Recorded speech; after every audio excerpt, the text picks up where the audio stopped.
dầm lung là xa lâu à khâu ni là gai lu gai mây xa lâu pu ni de khoan lâu hồ này tình lâu hồ ba ra xin ai mây mi nhân câu tây rui bằng ngóm mà khe a lung ninh hay và thế đang cầm một câu rui tờ bùi mà người nó phùng mây bụi nách sâu xa lâu không ba lung la xa ni thế dân lê xa mày la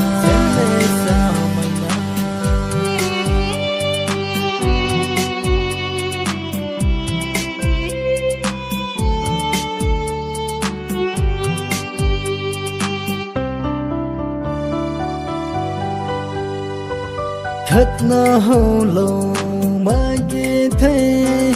ta gần ri bu khang công a khang nô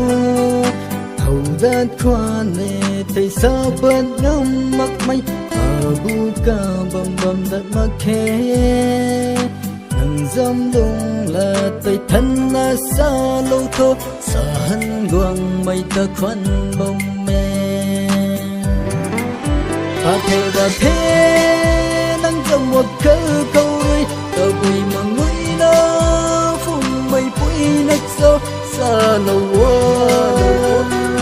không ba lung la xa ni thế dân lê xa mày la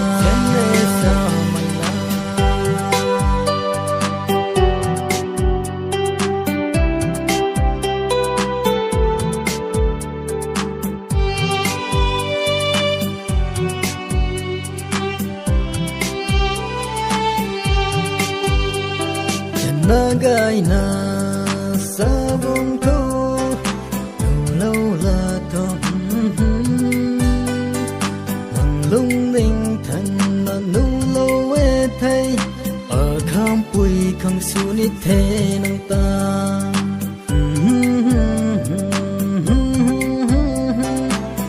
la la la la la la la